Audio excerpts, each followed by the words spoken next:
الحمد لله وكفى وسلام على عباده الذين اصطفى أما بعد فأعوذ بالله من الشيطان الرجيم بسم الله الرحمن الرحيم يوم لا ينفع مال ولا بنون إلا من أتى الله بقلب سليم صدق الله مولانا العظيم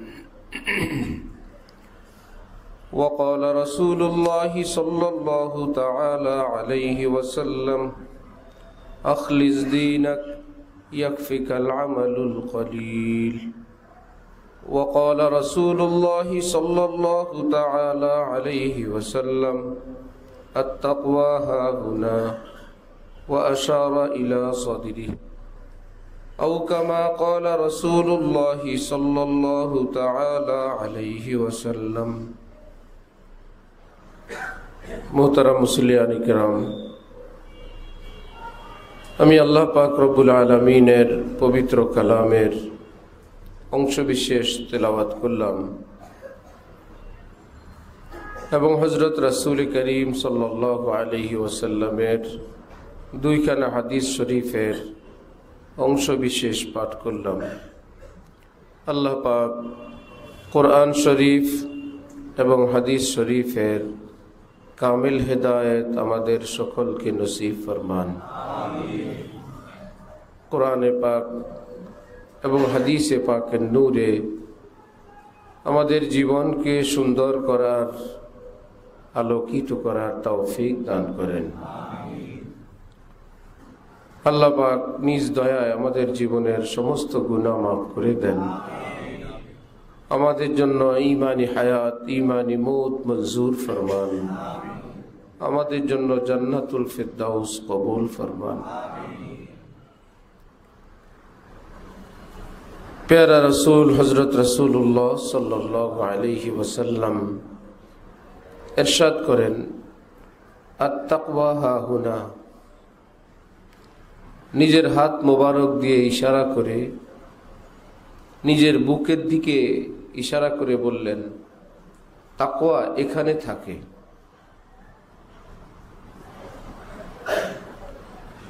কারণ হাত পা অঙ্গ প্রত্যঙ্গ এগুলো হলো মনের মধ্যে যে সিদ্ধান্তটা আসে, যেই কথাটা আসে, সেটাকে বাস্তবায়ন করে অঙ্গ প্রত্যঙ্গ।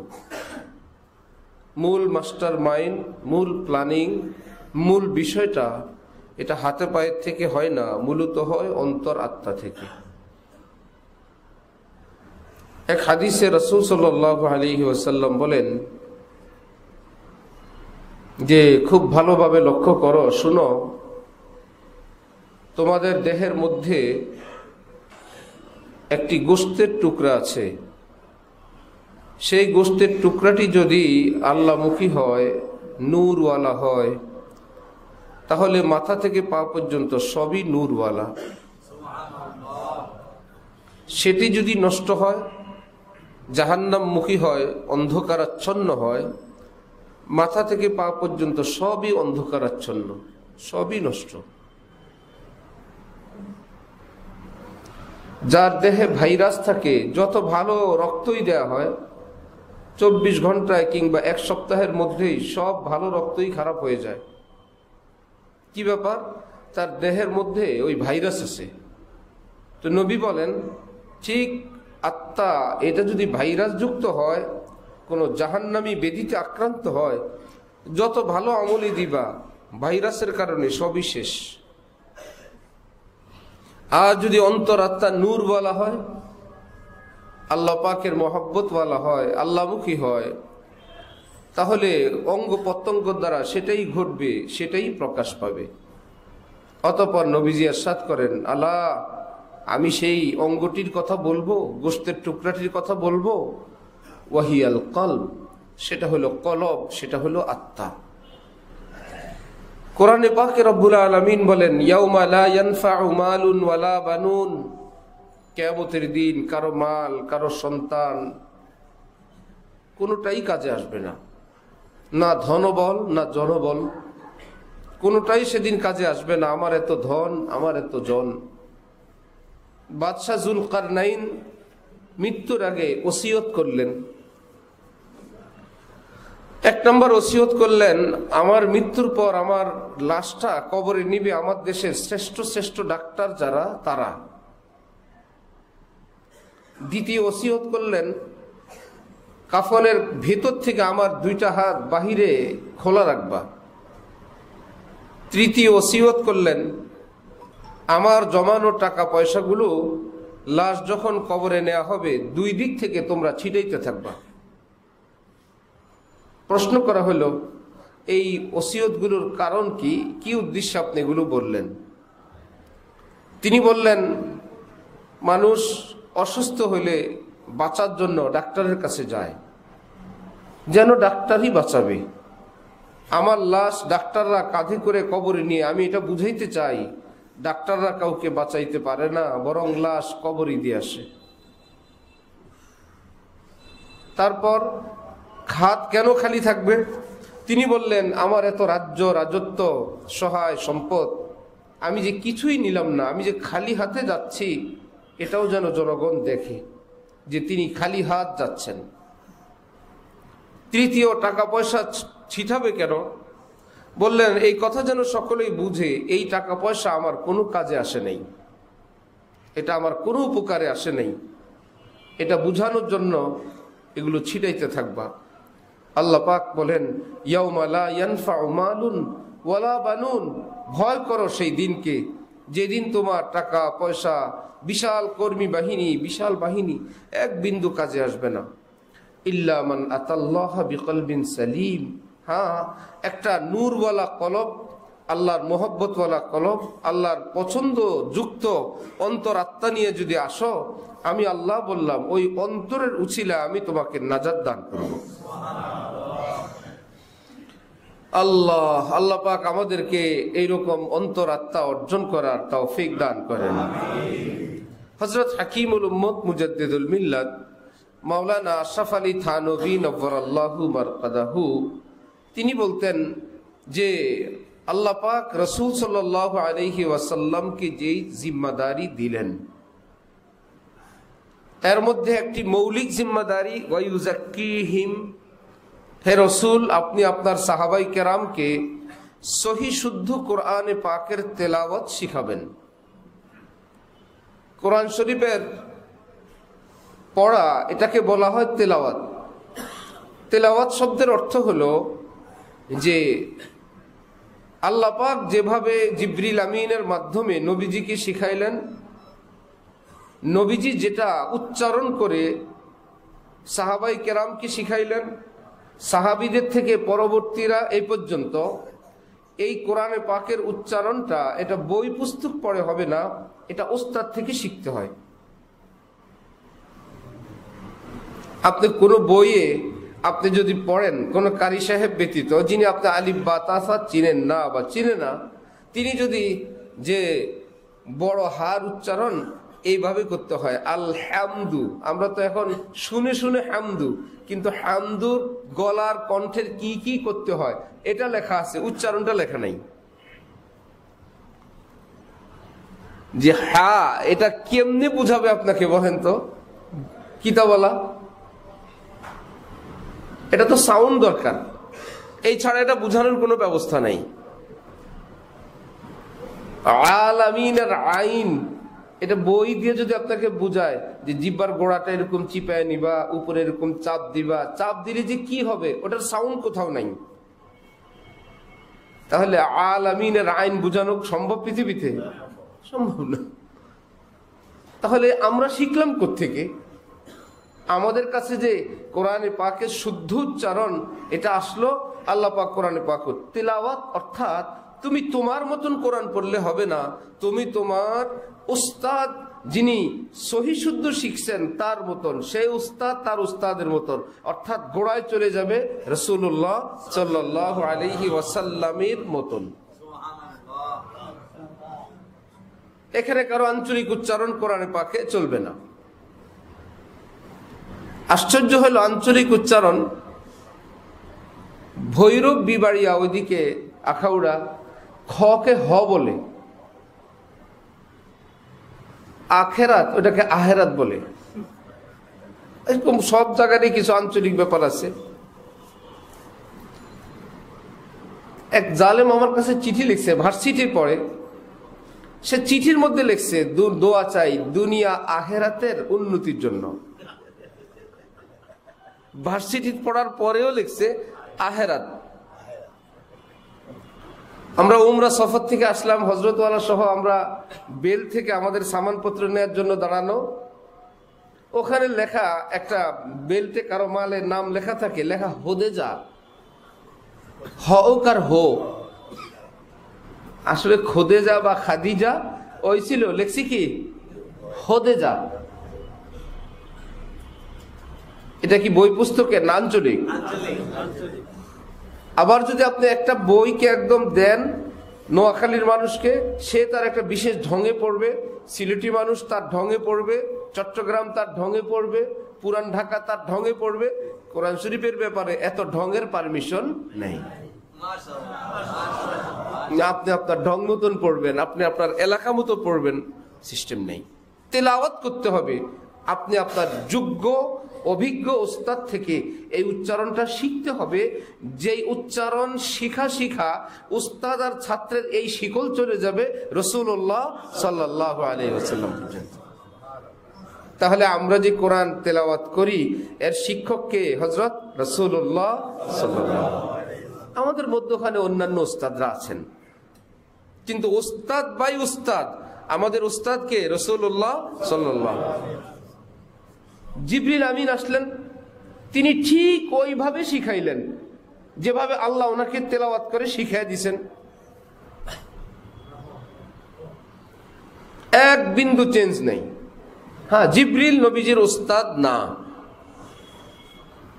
যেমন পাওয়ার ব্যাংক থেকে আমরা মোবাইলে চার্জ দেই, আমরা সবাই জানি পাওয়ার ব্যাংকে যেই পাওয়ার, এটা তার নিজের না, এটা বিদ্যুৎ থেকে আসছে। বিদ্যুৎ থেকে তার কাছে আসছে, সে আমাদেরকে দেয়। ওই দিক থেকে যদি সাপ্লাই অফ হয়ে যায়, পাওয়ার ব্যাংকের জায়গায় থাকবে, বলবে মোবাইলেও ব্যাটারি নেই, পাওয়ার ব্যাংকেও পাওয়ার নেই। পাওয়ার ব্যাংকের পাওয়ারটা কি নিজের না বিদ্যুতের? জিবরিল আমিনের পাওয়ার কি নিজের না আল্লাহর? এই জন্য জিবরিল আমিন ওস্তাদ না। আল্লাহ পাক একজনকে দিয়ে একটা মিডিয়া তিনটে পাঠাইলেন। যেমন ছাত্রদেরকে ওস্তাদ বোর্ডের মধ্যে চক পেন্সিল দিয়ে পড়ায় শিখায়, ছাত্রদের ওস্তাদকে চক পেন্সিল না ওস্তাদ? চক পেন্সিল এর মাধ্যমে ওস্তাদ পড়াচ্ছেন চক পেন্সিলের মাধ্যমে। আল্লাহ পাক নবীজিকে পড়ান জিবরিল আমিনের মাধ্যমে। তেলাওয়াত, কোরআনে পাকের তেলাওয়াত করতে হবে। তাহলে আমরা যদি আমাদের মতন পড়ি, কোরআন পড়া হবে, তেলাওয়াত হবে না। ফরজ কি কোরআন পড়া না তেলাওয়াত করা? তেলাওয়াত শব্দের অর্থ হুবহু নকল। হুবহু নকল, যেমনটা তেমন। এটা কোনো বই পুস্তক পড়ে আপনি শিখতে পারবেন না। এজন্য আল্লাহ পাক নবী রসুল পাঠাইছেন 1 লক্ষের উপরে। আসমানি কিতাব কত? 104। বড় কিতাব মাত্র 4। সব মিলাই কিতাব হইল 104, আর নবী রসুল হইল লক্ষাধিক। এতে বোঝা যায় কিতাবের চেয়ে ওস্তাদের প্রয়োজন বেশি। কিতাবের চেয়ে ওস্তাদের প্রয়োজন। যদি কিতাব যথেষ্ট হইতো, আল্লাহ মক্কার ঘরে ঘরে কিতাব পাঠিয়ে দিতেন। তোমরা আরব দেশের লোক, এই তো কিতাব নেও, থিওরি নেও। আরে আসমানি কথা থিওরি দিয়ে বোঝা যাবে না তো যাবে না। কেউ যদি নদীতে সাঁতার কাটা সম্পর্কে বই পড়েন, জীবনে সাঁতার দেখে নাই, কোনো সাঁতারুকে দেখে নাই, কিংবা কোনো সাঁতারুর সান্নিধ্যে যায় নাই, সহযোগিতা নেয় নাই, শুধু তিনি বই পড়ছেন সাঁতার সম্পর্কে। এভাবে হাত মারতে হয়, এভাবে পা মারতে হয়, তালুটাকে এভাবে রাখতে হয়, পা দিয়া লাথি দিতে হয়, মাথাটা উঁচু করে রাখতে হয়, নিঃশ্বাস সাবধানে নিতে হয়, 1000 পিএইচডি করুক, সাঁতার দিতে পারবে না। সে এবার যদি বই সাথে নিয়ে এসে পানিতে নামে, হযরতওয়ালা করাচি বলেন, সেও ডুববে, তার বইও ডুববে। আল্লাহ পাক নবীজিকে বললেন, শুধু থিওরি না, ইয়াতলু, আপনি তাদেরকে কোরআন তেলাওয়াত করে শিখাবেন। আপনারটা শুনবে তো তারা বুঝবে, আচ্ছা এখানে আল হামদু, বুঝতে পারছি, আল হামদু। এটা কি বই পড়ে না, শুনে শুনে? বই পড়ে হবে না। লিল্লাহি রব্বিল আলামিন, সহি শুদ্ধ তেলাওয়াত। বলবেন আরব দেশের মানুষ, তাদের আর তেলাওয়াত শেখানোর প্রয়োজন কি? আরব দেশের আরবি, সৌদির আরবি একটা, মিশরের আরবি একটা, অন্যান্য দেশের আরবি একটা। আরব দেশের আরবি ভিন্ন ভিন্ন। তাহলে আরব দেশের আরবি না আসমানের আরবি? আসমানের আরবি। আরব দেশের আরবি দিয়ে কোরআন পড়া যাবে না। হজে গেলাম, এক বাসওয়ালাকে বললাম, আরাফার ময়দানে তুমি এখানে থাকবা, আমাদেরকে যাওয়ার সময় নিয়ে যাও। খুব খাতির টাতির হইল। এরপরে সে মিশরি ড্রাইভার, সে তার আরবি বলে, আর আমি পুরা আরাফার ময়দান বাসের টার্মিনালে ঘুরতেছি। আনা ইনদাল মুগাফ, আনা ইনদাল মুগাফ। আর মুগাফে তো পাই না খুঁজা। ওই বছর আর পাই নেই। বাংলাদেশে এসে তাদেরকে জিজ্ঞাসা করলাম, ভাই মুগাফ কি? পরে বললো, ড্রাইভার মিশরি, মাওকিফ শব্দ কি? মাওকিফ টার্মিনাল। ওই জালেম মাউরে মু পড়ছে, আর পুরা মিশরের উচ্চারণ কফকে আর গ বলে। মাওকিফ, ওটা মাওগিফ, মুগাফ। কোথায় কফ, কোথায় গ? সামনে জিদ্দা, গিদ্দা। আপনি সামনে একটু যান, কুদ্দাম, অর্থ সামনে, মাদ্রাসার আলেমরা বুঝবেন। এরা বলে গিদ্দাম, গিদ্দা, গিদ্দাম মানে কি? পরে চলে, ও কুদ্দাম অর্থ সামনে। তাহলে এটা কি আরবি না? আরবি। তারা তো বুঝে, কাজ চলে, অফিস চলে, তাদের দেশ চলে। কোরআন শরীফে কি এই আরবি চলবে? সূরা বাকারা না বাকারা? মিশরের তো বাকারা। জামিয়া আল আজহার মিশর আছে না? মিশর পড়ে ছাত্র যারা, এরা বলে আল্লাহ, জামিয়ার এ টান এটা তো দেয় না। আর জিদ্দারে গিদ্দা বলে, মানে জিমকে গ বলে। তাহলে কি হলো? গামিয়া। এখন গামিয়া টান দেয় না, গামা। ইয়াল্লা রু গামা, গামা যাইবা, গামা মানে জামিয়া, বিশ্ববিদ্যালয় যাবা। কোথায় জামিয়া, কোথায় গামিয়া, কোথায় গামা?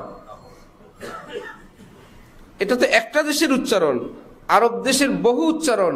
আল্লাহ পাক বললেন, আমি কোরআন নাজিল করলাম, এখানে আরবির আঞ্চলিকতা কিংবা আরবির বিশুদ্ধতা না, সিফাত, মাখরাজ, মোটা, চিকন, মদ, গুন্না, আরবি বলার জন্য সেটার কোনো নিয়ম নাই। আমি যেখানে গুন্না করব, ইন্না, এটা আরব দেশে নেই। কেউ বলবে না ইন্না, হাসবে, আন্তা তাতলু, কোরআন তেলাওয়াত শুরু করছো। আরবি কথার মধ্যে কোনো গুন্না নাই, কিন্তু কোরআন শরীফে গুন্না আছে কিনা? ইন্না। আরো পুরো সৌদি আরবের বা আরবের কোনো কথার মধ্যে এরকম ইন নাকের মধ্যে নিয়ে নাই। আবার ইন্না আ'তাইনা টান দিতে হয় কিনা? লম্বা টান আছে না? আরব দেশে কোনো টান আছে? আপনি টানাটানি করে আরবি কথা বললে বলবেন মাশাআল্লাহ, মসজিদে যান তেলাওয়াত করতে। কোরআন শরীফ তেলাওয়াত সেটা ওস্তাদ থেকে শুনে শুনে, দেখে দেখে শিখতে হয়। আল্লাহ পাক নবীজিকে বললেন, আপনি তেলাওয়াত শিখাবেন। এক, তেলাওয়াত জানে, মাসআলা জানে না হাফেজ সাহেব, কারি সাহেব, মুসলমান সাহেব, সহি শুদ্ধ তেলাওয়াত জানে কিন্তু মাসআলা জানে না। ওয়ায়ুআল্লিমুহুমুল কিতাব, আমি আমার কালামুল্লাহর মধ্যে কি কথাগুলো বললাম আপনি এদেরকে শিখাবেন। যেমন নামাজের ব্যাপার আছে, আকিমুস সালাহ, কোরআন শরীফে বহু জায়গায়, ওয়ারকাউ মা'আর রাকিন, রুকু করো, সিজদা করো, নামাজ পড়ো। সাহাবায়ে কেরাম পর্যন্ত নবীজির কাছে এসে দাঁড়ায় আছেন, নামাজ কায়েম কেমনে করব, নামাজ কায়েম মানে কি? তারা আরব দেশের লোক, কিন্তু আল্লাহ কি বলেন এটা শাহী কালাম। এই যদি আপনি সারা জীবন বই পড়েন, আপনি যদি কোনো নামাজিকে না দেখেন, এখন তো আমরা ওরা বই লিখে দাঁড়ানো, দুকু করা, কোমর, এ তো সব শোনা খবর। কিন্তু যদি একটা মানুষের কিছুই জানা নাই, আল্লাহ কোরআন শরীফে বলছেন নামাজ কায়েম করো, সালাত কায়েম করো। আর সালাত কায়েম করো কি অর্থ? এবার নবীজি বললেন, আল্লাহ আমাকে তোমাদেরকে ব্যাখ্যা করে বুঝানোর জন্য জিম্মাদারি দিলেন। শুনো, বিসমিল্লাহ বলে লোটা নিয়ে আসো পানির, এবার উজু করো, উজু শুরু। তিনি বিস্তারিত উজু করলেন, শুধু মুখে বললেন না, একদম পানি নিয়ে উজু করলেন। সব সাহাবাই কেরামের মধ্যে অনেকেই বসে আছেন, দাঁড়ায় আছেন, তারা উজু দেখতেছেন যে নাকে পানি দেন, হাতের কবজি পর্যন্ত ধোন, কুলি করেন, 3 বার নাক ঝাড়েন, কিভাবে হাত ইত্যাদি করেন। এইবার রাসূলুল্লাহ সাল্লাল্লাহু আলাইহি ওয়াসাল্লাম বললেন, এটা নামাজের একটা পূর্ব প্রস্তুতি, নামাজের আগে এভাবে পবিত্র হইতে হয়। তারপরে তিনি দাঁড়াইলেন, এটা কিয়াম, এটাকে দাঁড়ানো বলে। এখানে এই দোয়া পড়তে হয়, আউযুবিল্লাহ বিসমিল্লাহ পড়ে সূরা ফাতিহা পড়তে হয়, তারপরে যে কোনো একটা সূরা মিলাইতে হয়। এবার রুকু, রুকু অর্থ ঝুঁকা, ঝুঁকে যাওয়া। তাহলে কেউ যদি একটু মাথা ঝুঁকায়, রুকু হয়ে গেছে। কিন্তু ইসলামের রুকু হয়নি। আপনি ডিকশনারি দেখেন, আরবিতে লুগাত ডিকশনারি অভিধান, এর মধ্যে দেখবেন রুকু অর্থ ঝুঁকা, মাথা ঝুঁকানো। আমরা কি খালি মাথা ঝুঁকাই? রুকুটা কি খালি মাথা ঝুঁকানো? একটা নির্দিষ্ট পদ্ধতি আছে না, যে আমার মাথাটা এই পরিমাণ ঝুঁকবে, তখন আবার পিঠ মাথা বরাবর থাকবে, কোমর পিঠ মাথা 3টা বরাবর থাকবে। এর মধ্যে রুকুর মধ্যে কোনো ডিকশনারিতে আপনি পাবেন না হাত দিয়ে আবার হাঁটু ধরতে হবে, লেখা মাথা ঝুঁকানো। নবী বললেন খালি মাথা ঝুঁকানো না, হাতের তালু দিয়ে হাঁটুকে ধরবা আর এইভাবে থাকবা, মাথাটা সোজা রাখবা, নজরটা তোমার 2 পায়ের মধ্যখানে থাকবে, এর নাম রুকু। এখানে গিয়ে পড়বা সুবহানা রাব্বিয়াল আযীম। ওয়া ইউআল্লিমুহুমুল কিতাব, আপনি একদম প্র্যাকটিক্যাল ট্রেনিং দিয়ে তাদেরকে এবং বলে বলে কোরআনের বিধানগুলো শিখাবেন। আচ্ছা, ওয়াল হিকমাহ, এবং আপনি সুন্নত শিখাবেন। নাম্বার 2, হিকমতের আরেক অর্থ, কোথায় কোন কাজটা করলে আমি আল্লাহ খুশি হব, আবার কোথায় খুশি হব না, কাজটা ভালো করা যাবে না, এটা আপনি তাদেরকে শেখাবেন। সালাম দেওয়া কি সুন্নত, জবাব দেওয়া ওয়াজিব। জবাব কি মনে মনে না শুনে শুনে? এটাও শিক্ষা ইসলামের। আপনি সালাম দিলেন, আমি দিলাম, যাকে দিলাম, তিনি মনে মনে জবাব দিয়ে চলে গেলেন, আমাদের কি সন্দেহ হবে না তিনি সালামটা নিলেন না, তবে কি তিনি অসন্তুষ্ট? ইত্যাদি ইত্যাদি। নবীজি বললেন 2 ভাইয়ের মধ্যে একটা দ্বন্দ্ব লাগবে, তুমি শুনে জবাব দাও। তিনি সালাম দিলেন, এবার আইন করে দিয়েছেন জবাব দেওয়া ওয়াজিব, শুনে দিবা, ওয়া আলাইকুমুস সালাম, খুশি হয়ে গেলেন। আল্লাহ, সালাম দেওয়া সুন্নত, কিন্তু বোঝা বহনকারী ব্যক্তি তাকে সালাম না দেওয়া সুন্নত। আপনি শিখছেন, আমি শিখছি, সালাম দেওয়া সুন্নত, সালাম দেওয়া সুন্নত। নবীজিকে আল্লাহ পাক বল ওয়াল হিকমা, কোন কাজটা কখন করবে কখন করবে না সেটাও শিখাবেন। কোন মজলিস চলে, বয়ান চলে, সেখানে কেউ আসলে সালাম দেওয়া সুন্নত না না দেওয়া সুন্নত? যদি এই সুন্নতের উপর সব মুসল্লি আমল করতে থাকে, যে যখন আসে হুজুর সালাম আলাইকুম, আর বয়ান চলবে? তেলাওয়াত চলে, সালাম দেওয়া সুন্নত কোথাও আসলে না। এইরকম কোন দ্বীনি আলোচনা বা মশগুল ব্যক্তিকে সালাম না দেওয়া সুন্নত। যে কেউ যদি ওয়াশরুমে থাকে সালাম দেওয়া যাবে? ওয়াশরুম থেকে বের হয়ে যদি তিনি টিস্যু ব্যবহার করেন তখন দেওয়া যাবে? উজু অবস্থায় দেওয়া যাবে? দেওয়া যাবে না। কারো মুখে ভাতের লোকমা, ওই সময় সালাম দেওয়া যাবে? ইত্যাদি ইত্যাদি। নবীজিকে আল্লাহ পাক বলবে ওয়াল হিকমা, তেলাওয়াত শিখাবেন, মাসআলা শিখাবেন, হিকমত শিখাবেন। কখন কোন কাজটা করবে কখন করবে না এটা আপনি শেখাবেন।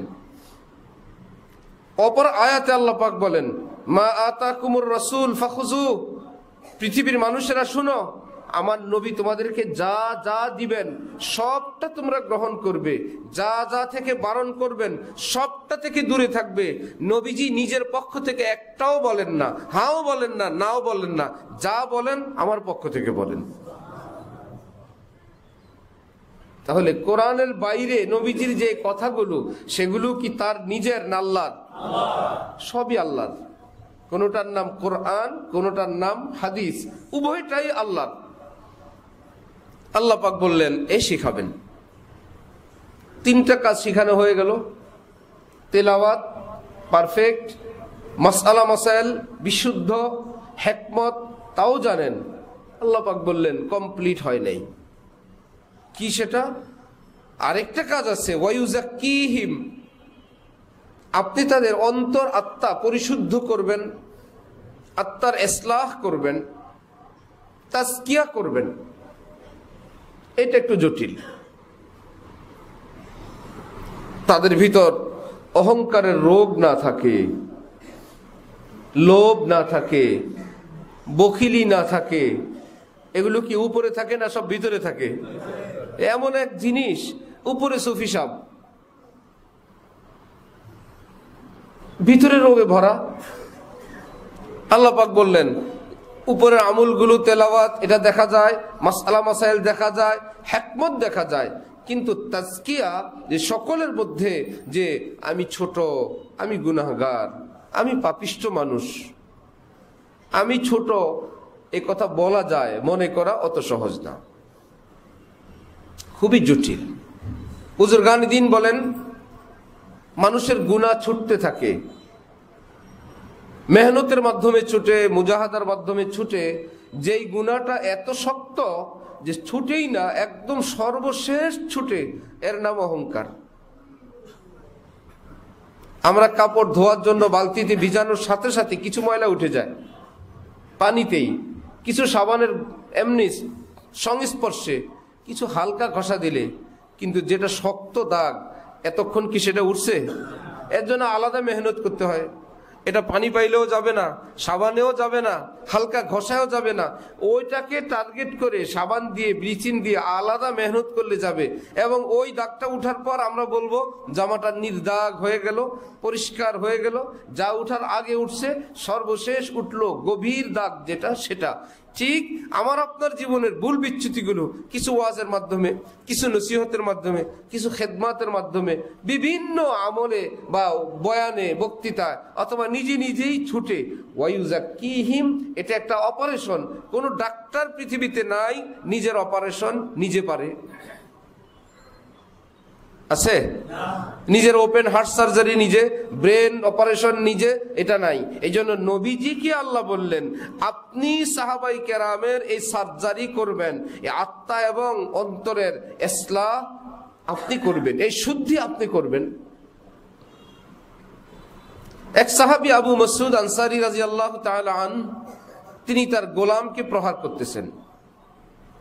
হঠাৎ আওয়াজ, তিনি বললেন ইয়া আবা মাসউদ লাল্লাহু আকদারু আলাইকা মিনকা আলাইহি, তুমি তার উপর যতটা ক্ষমতা রাখো, তোমার উপর আল্লাহ এর চেয়ে বেশি ক্ষমতা রাখেন।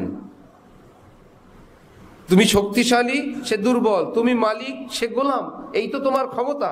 হ্যাঁ, তার উপর তোমার ক্ষমতা অনেক, কিন্তু তোমার উপর আল্লাহর ক্ষমতা এর চাইতে আরো অনেক। তিনি বললেন আমি গোলামকে প্রহার করি। এই সময় আবার কার আওয়াজ? পিছনে তাকায় দেখি আওয়াজ দেনেওয়ালা রাসূলুল্লাহ সাল্লাল্লাহু আলাইহি। নিজের সন্তানকে মারার সময় যদি আব্বা পিছন থেকে দেখে, মুরব্বী দেখে ফেলেন, আল্লাহ। এইবার তিনি বললেন গোলামকে আমি আল্লাহর জন্য তোমাকে আজাদ করে দিলাম, তুমি স্বাধীন।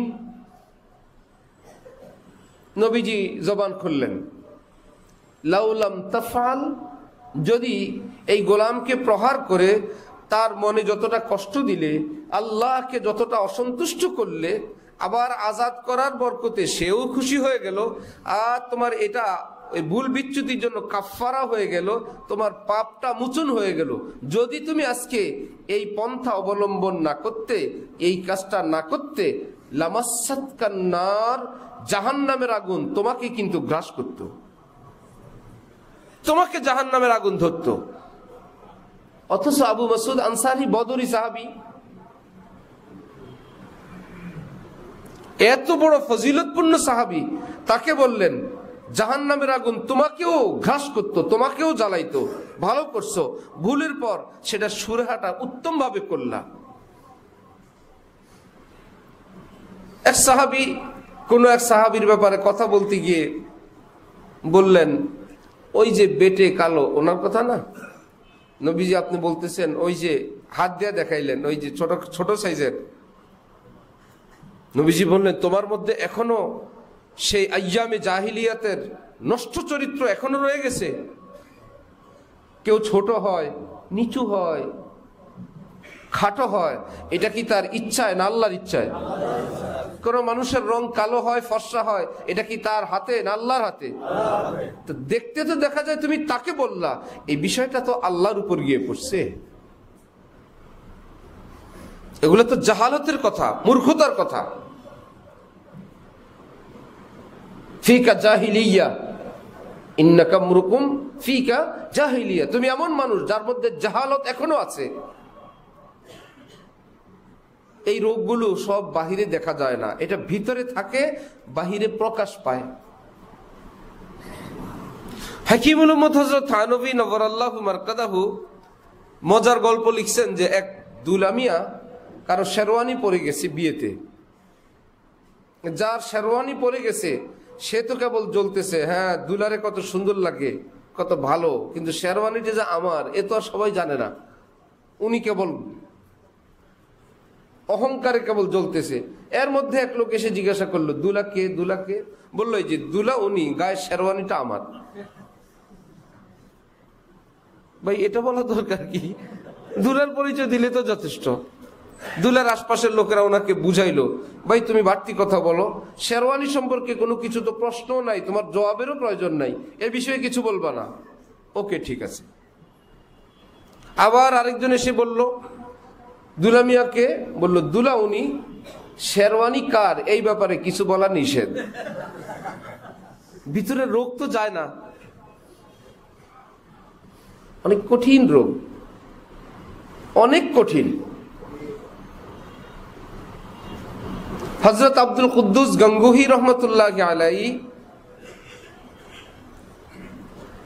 ওনার নাতি আসছেন ওনার এক খলিফার নিকট।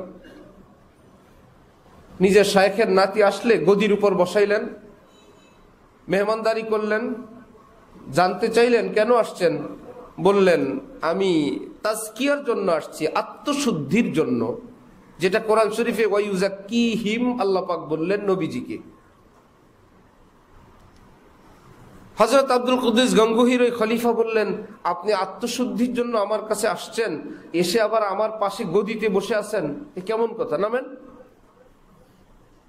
গদি থেকে নামায় দিলেন। প্রসেস, পদ্ধতি শুরু হয়ে গেল আত্মশুদ্ধির।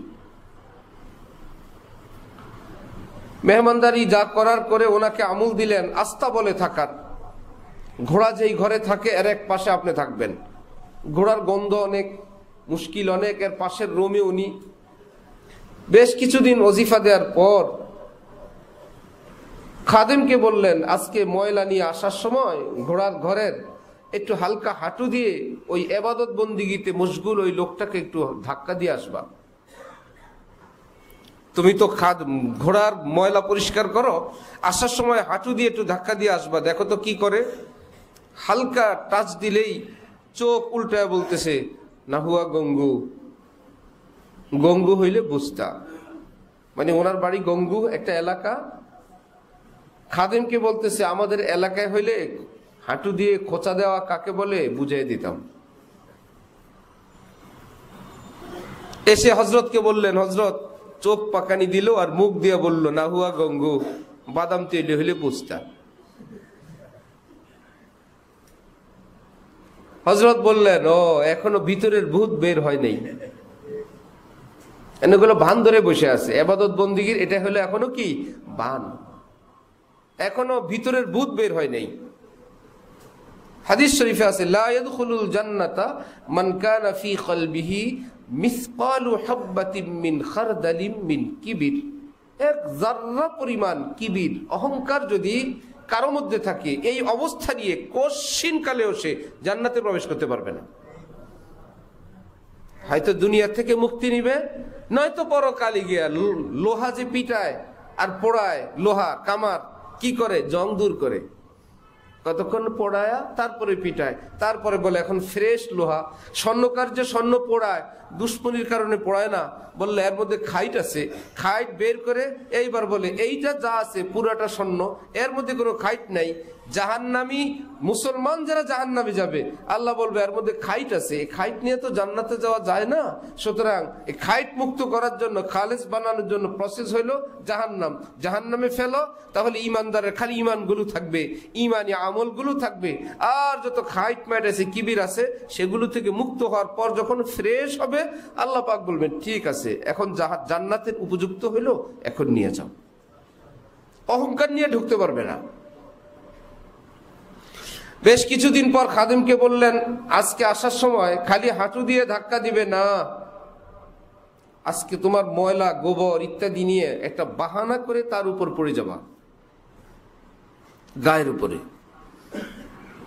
আজকে গায়ের উপর পড়লো, আজকে আবার একটু চেঞ্জ, আজকে নিজে উঠে খাদেমকে বলতেছে, ভাই আপনি আমার শায়েখের দরবারের খাদেম, আপনি আমার কারণে এভাবে পড়ে গেলেন, আমি আসলে মানুষ হই নাই, আমি বসাটাও শিখি নেই, আমি যদি একটু দূরে গিয়ে বসতাম বা আপনি আসতে দেখে আমি যদি সরে যেতাম, এত বড় অ্যাক্সিডেন্ট আপনার হইতো না।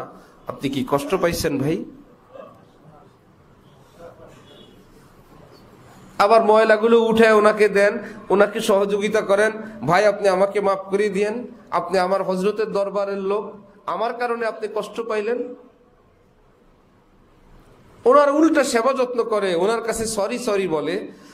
উনি এসে শাইখের নিকট বললেন, হজরত আজকে তো এমন। বললেন, হ্যাঁ ভূত বের হয়েছে, ভূত বের হয়েছে, যাও ডেকে নিয়ে আসো। এত কষ্ট তো সব জায়গায় সকলকে দেওয়া হয় না।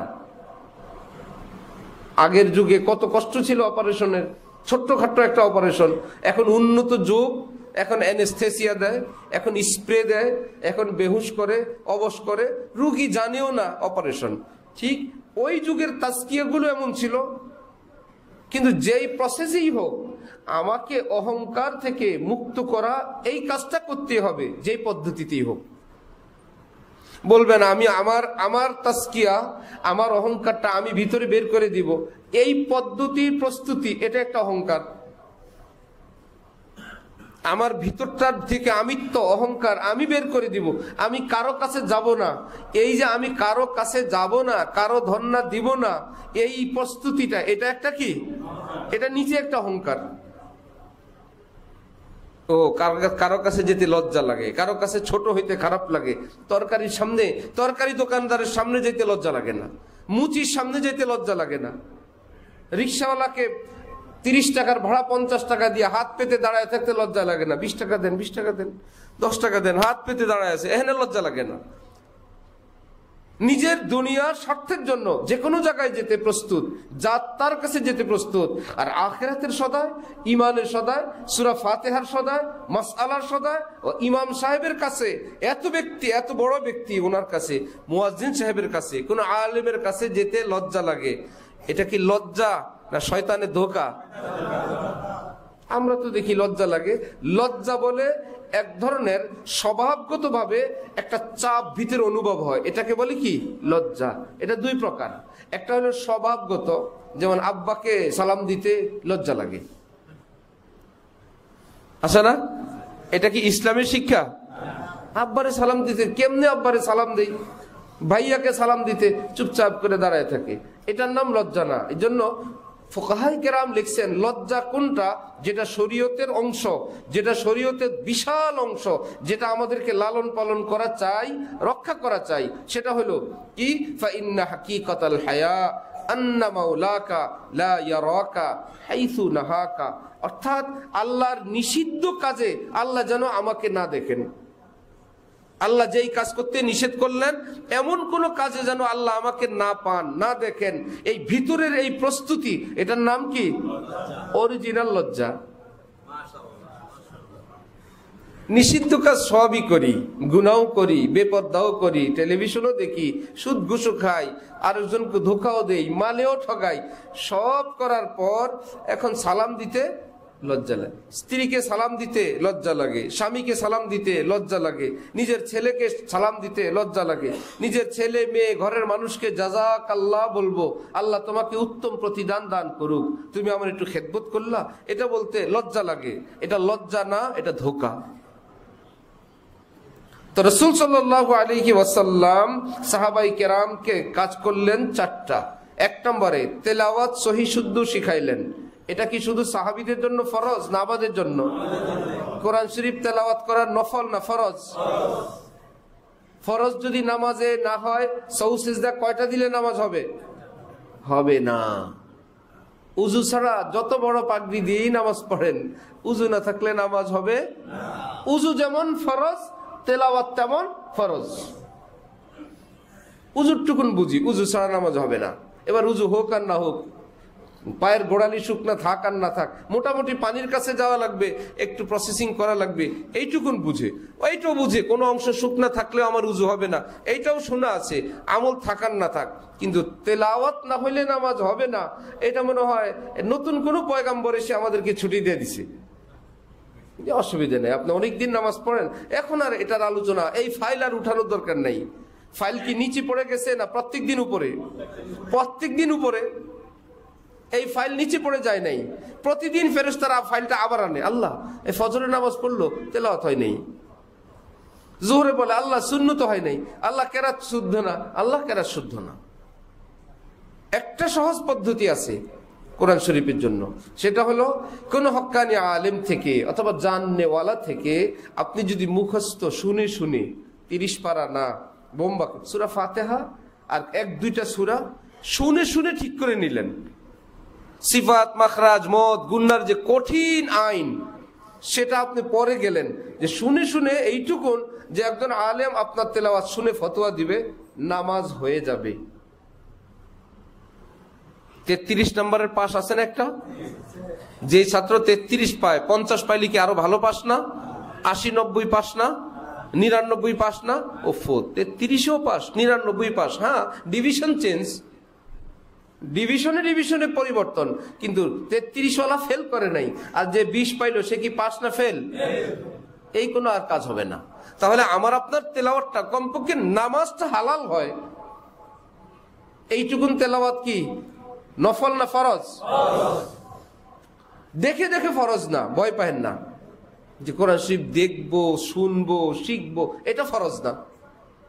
আলিফ বা তা সা চেনা ফরজ না, ভয় পায়েন না। যে কোনো আলেমের কাছে, বিজ্ঞ আলেমের সঙ্গে যোগাযোগ করলে এইটাই পাবেন খবর। আলিফ বা তা সা চেনা কিনা ফরজ না। দেখে দেখে কোরআন শরীফ তেলাওয়াত করা ফরজ না। মদ, গুন্না, সিফাত, মাখরাজ সবগুলো মুখস্থ করা ফরজে আইন না। আপনি যদি কি পড়েন না পড়েন জানেন না, আপনি হুজুরকে বললেন আলহামদুলিল্লাহি রাব্বিল আলামিন, কিন্তু আপনার সামনে যদি আলহামদুলিল্লাহি রাব্বিল আলামিন লিখে দেয়, আপনি জানবেন না এটা কি, কিন্তু আপনি পারেন।